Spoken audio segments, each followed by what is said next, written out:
we need to know what we're dealing with. Trouble does have a way of finding her. What kind of trouble?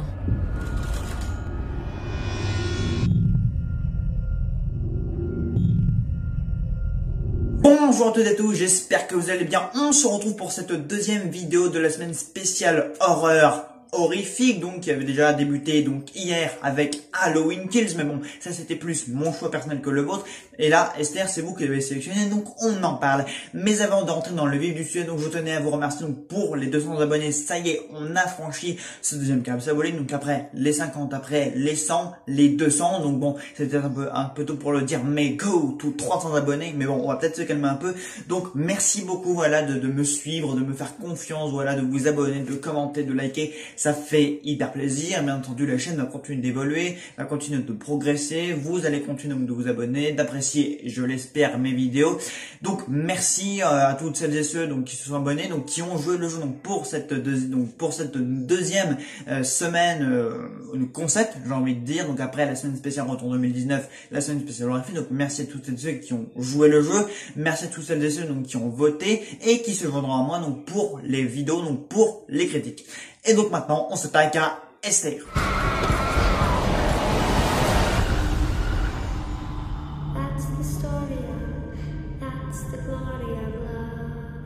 Esther, donc sorti en 2009 par Guillaume Collet-Serra. Donc un petit mot donc sur ce réalisateur que j'apprécie beaucoup, voilà, sa façon de mettre les choses en scène et de ne pas dévoiler donc le fin mot d'histoire ou la supercherie donc derrière tout ça, surtout quand il y a un twist, parce que c'est vrai que dans les films de Guillaume Collet-Serra il y a souvent des twists, hein, donc notamment dans ce film là, et on y reviendra bien sûr plus tard, dans les thrillers respectifs donc Sans Identité et Non-Stop, tous deux avec Liam Neeson, et bon, pas dans Instinct de survie mais qui était plutôt pas mal. Le film avec Blake Lively, je l'avais bien aimé aussi, celui-là était bien palpitant, bien stimulant. Et c'est à lui qu'on devra prochainement l'un des prochains films du DCU, Black Adam, avec Dwayne The Rock Johnson. Bon, donc c'est vrai que ces derniers temps, il s'est plus accentué vers l'action, le thriller, etc., plutôt que vers l'horreur psychologique. C'est aussi à lui donc qu'on devra La Maison de Cire, donc qui est son tout premier long métrage, dont on parlera justement demain. Alors, côté casting, on retrouve Vera Farmiga, que vous avez pu apprécier dans les films du Conjuring Extended d'univers, donc la saga initiée par James Wan, voilà, dans lequel elle joue donc Lorraine Warren, donc du couple des Warren, du coup, donc le couple de chasseurs donc de paranormal, etc. Et dans la série donc préquel à Psychose, Bates Motel, où elle est jouée donc la mère de Norma Bed, donc qui était jouée par Freddie Highmore, Peter Skarsgård, donc que je ne présente plus puisque c'est un très grand acteur qui a fait beaucoup de films que vous avez certainement vus ou pas d'ailleurs, enfin vous avez vu au moins un ou deux films où ce mec a joué, étant donné qu'il a quand même une carrière assez longue, et Isabelle Fuhrman, dont la carrière n'a pas décollé malgré son incroyable prestation dans ce film. Et oui, je pensais qu'après ce film-là, elle s'était vue avoir une carrière hollywoodienne assez incroyable, ce qu'elle aurait mérité, mais non, je veux dire, elle a peut-être fait 2-3 petits trucs, mais qui sont passés plus ou moins inaperçus. Cependant, elle retrouvera son rôle de Esther dans le préquel de ce même Esther, dans un film qui s'appelle Esther First Kill. This is our new student, and I'd like you all to make her feel very welcome today. Oh, look. Little Bo Peep texts me. She wants her outfit back. Alors c'est vrai que pour les gens comme moi qui sont totalement fans de films de genre, de thrillers psychologiques ou enfin de films qui ne laissent pas indemne, en tout cas, parce que c'est vrai que quand moi j'avais vu Esther pour la première fois, j'étais pas du tout tranquille après, enfin je faisais pas le malin quoi, c'est pas le genre de film où après que tu oublies facilement et après tu passes à autre chose. Non, c'est le film que tu regardes, plus tu le regardes, plus tu flippes, plus l'angoisse monte en toi, et c'est ce qui fait d'ailleurs tout le charme et le grandiose d'un bon film de genre ou d'un bon thriller psychologique très réussi avec un bon scénario où le cliffhanger final n'est pas du tout prévisible, et c'est le cas d'Esther. D'ailleurs vraiment le cliffhanger final, je ne l'avais pas du tout vu venir, et encore aujourd'hui il me marque assez, même quand je le revois avec mes parents ou avec ma mère qui elle aussi est assez fan de films de genre ou de thrillers comme ça assez costauds. On adore vraiment, on adore être surpris, on adore être choqué par ce qu'on voit, on adore être retourné par un film comme ça. C'est vraiment un truc qu'on apprécie moi quand je vois des films tout seul, et quand j'en vois avec elle, voilà, même des fois c'est même elle qui me l'avait montré à l'époque. Donc vraiment je dois la découverte de ce film à ma mère qui est également amatrice, voilà, de films de genre. Donc voilà, et donc c'est vrai que Esther, voilà, c'est vraiment réservé à un public assez regardant sur le scénario, parce que c'est vrai que Guillaume Collet-Serra, en fait, il va tellement bien mettre les en scène, il va tellement bien diriger ses acteurs et écrire son scénario, en tout cas le co-écrire. Je sais pas du tout s'il est co-scénariste ou s'il est scénariste ou pas du tout, mais en tout cas c'est vrai qu'il le met tellement bien en scène que la supercherie ne la voit pas du tout, parce que on se doute effectivement que quelque chose ne va pas chez Esther, on se doute que quelque chose ne va pas du tout chez une gamine, que voilà, même si elle paraît toute innocente, toute sage, toute bien élevée, bien habillée, bien éduquée, etc. dans un premier temps, voilà, d'ailleurs c'est pour ça que la scène qu'il a introduit, voilà, où on la voit peindre, etc. Elle est très réussie justement parce que voilà, elle est en train de chanter, elle est en train de peindre, elle est toute polie, elle s'adresse de façon hyper rationnelle et innocente aux parents, du coup, donc à Vera Farmiga et Peter Skarsgård. Mais justement, en fait, c'est plus on la dirige comme ça, et plus du coup la supercherie finale, voilà, quand on voit ce film deuxième fois en ayant connaissance du coup de la fin, on se dit que l'actrice joue décidément bien, parce que vraiment la première fois on ne s'y attend pas du tout, et c'est vraiment pour ça que Esther est réussi, parce que l'actrice, la petite, enfin la Isabelle Fuhrman cache tellement bien son jeu, en fait, joue tellement bien, et Guillaume Collet-Serra la dirige tellement bien que en fait on y croit vraiment, quoi. On sait pourtant, parce qu'on a vu l'affiche, on a vu un petit peu le pitch, on a vu quelques bandes annonces, on sait que cette gamine, il va se passer elle va faire plein de trucs pas nets du tout, voilà, et on le verra tout au fil du film, voilà, elle va faire des trucs juste complètement hallucinants et qui ne laissent pas encore un dé, voilà, elle va tuer des gens, elle va brûler des cabanes, enfin bref, il y a plein d'exemples comme ça sur lesquels je vais revenir, mais voilà, on sait que quelque chose ne va pas avec cette gamine, mais Guillaume Collet-Serra, il arrive tellement bien à la diriger, et elle arrive tellement bien à se prendre au jeu, elle s'est tellement invitée dans son personnage, voilà, elle part tellement bien, elle joue tellement bien les petites gamines, etc., que nous on s'y prend totalement, voilà, et on se dit voilà quoi, quand on regarde le film des enfants, on se dit en fait cette gamine, voilà ce qu'elle va devenir, en fait c'est on n'y croit pas, quoi. Le retournement final, il est tellement bien amené qu'on n'y croit pas, qu'on se dit non, c'est pas possible, non, il y a forcément quelque chose qui va pas, ou un trucage, parce que c'est vrai qu'en plus c'est bien fait, quoi. Quand tu vois ta première fois, on penserait vraiment qu'on a affaire à une gamine, quoi, et c'est pour ça que déjà c'est tellement réussi.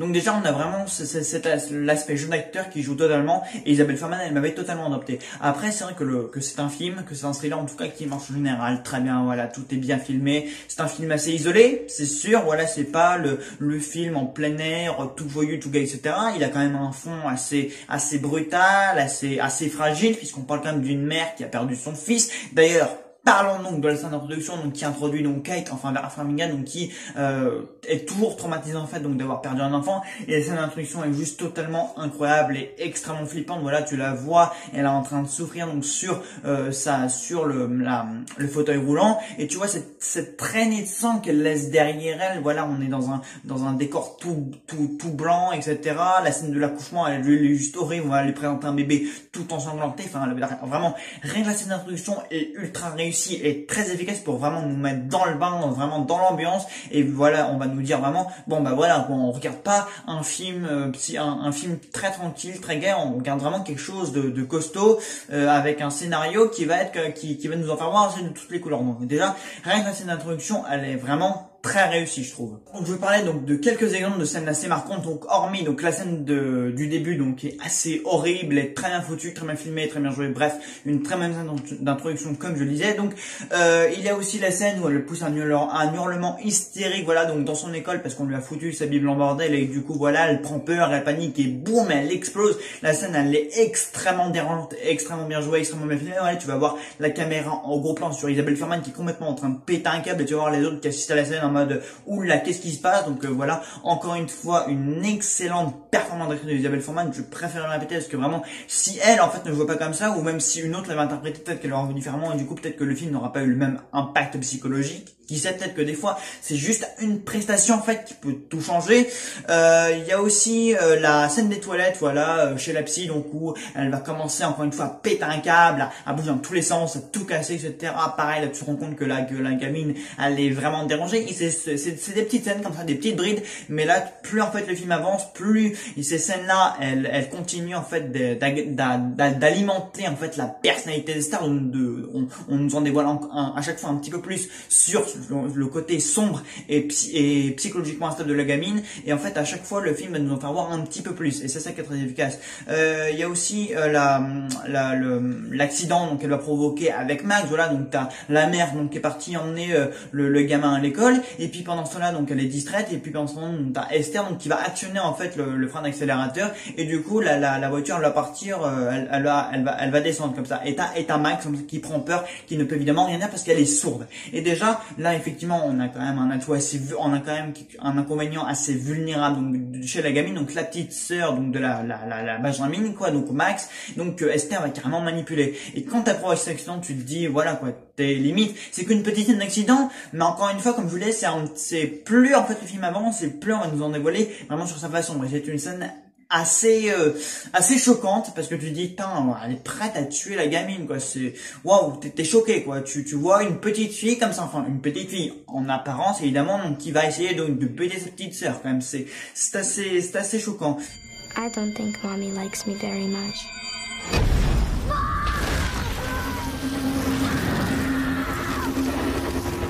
Aussi la scène où elle va foutre le feu à la cabane donc de Danny, donc le grand frère de Max et donc son frère, puisqu'ils doivent à peu près le même âge, en tout cas Esther en apparence du moins.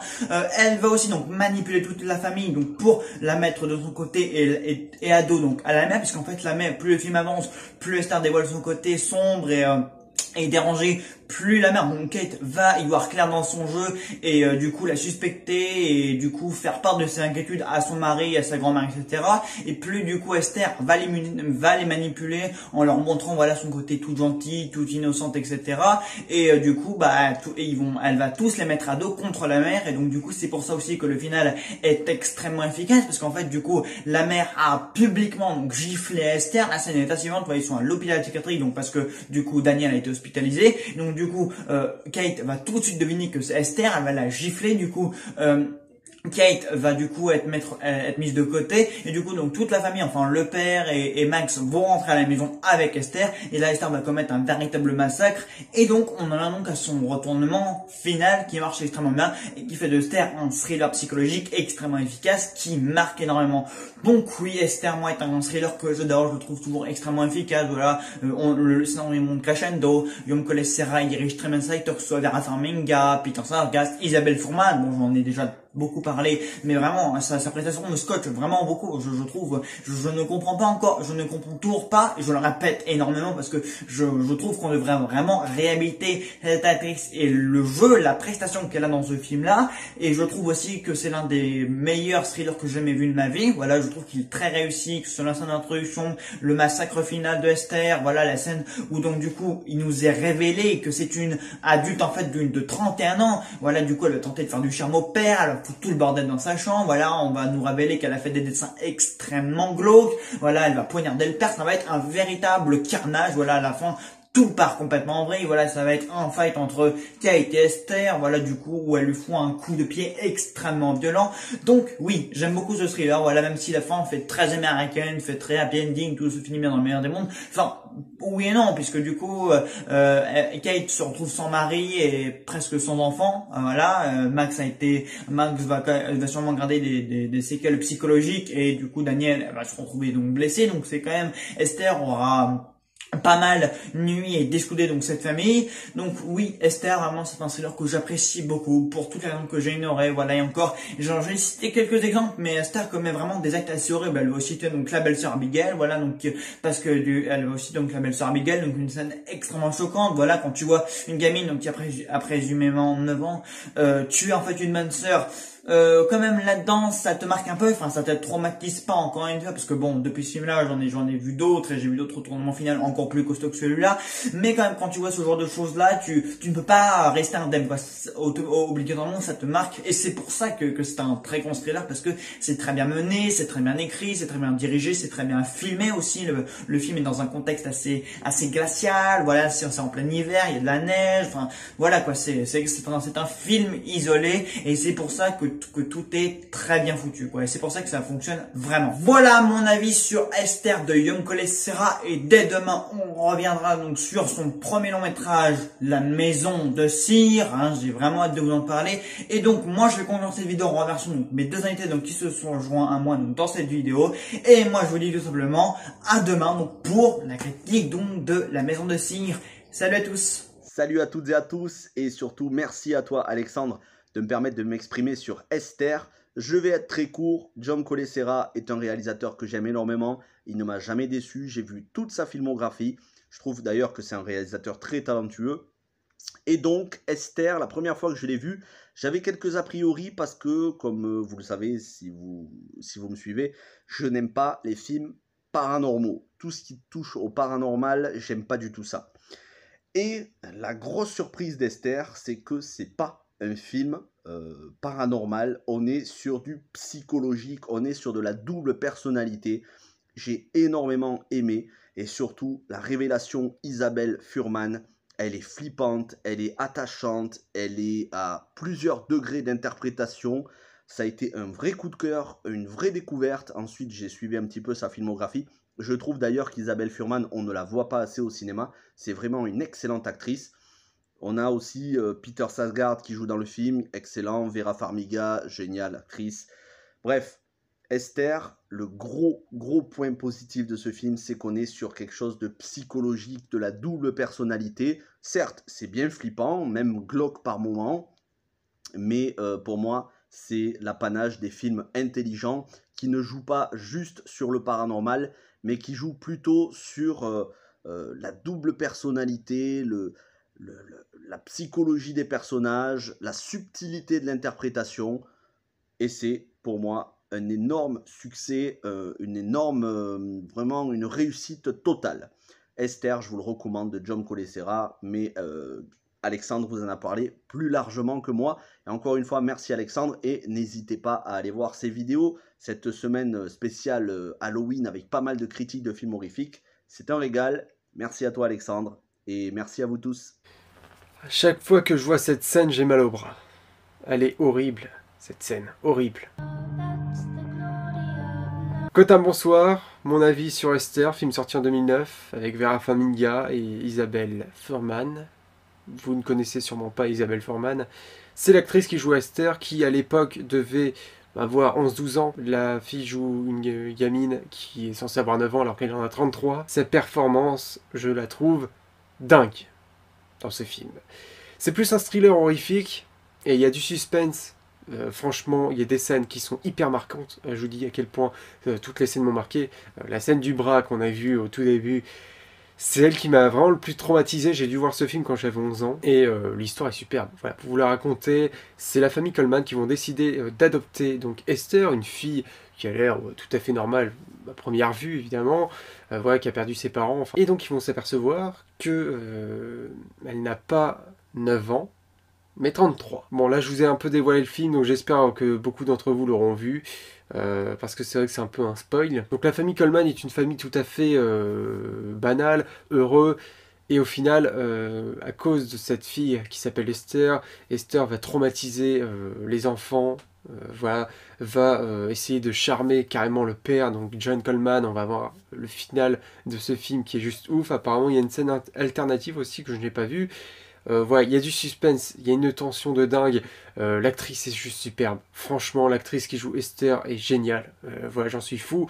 Les enfants vont être traumatisés, ce qu'elle va faire va être horrible. Tu te mets à la place des enfants, parce qu'à l'époque j'avais vu quand j'avais 11 ans, tu te mets à la place des enfants, c'est horrible. La fin est un peu américaine, on va dire, bon c'est un film américain d'accord, mais la fin est un peu américaine, on va dire ça comme ça. Le coup que met Vera Farmiga à la fin, contre Esther est violent, d'une violence incroyable. Mais voilà, j'aime beaucoup l'atmosphère du film, ce que dégage l'actrice qui joue Esther. On n'est pas vraiment sur un film d'horreur, il n'y a pas d'esprit ou quoi que ce soit, on est plus sur un thriller, c'est vrai, parce qu'il y a du suspense et parce que le film est d'une intensité juste folle. Voilà. Et merci à toi Néo de m'avoir invité. Esther.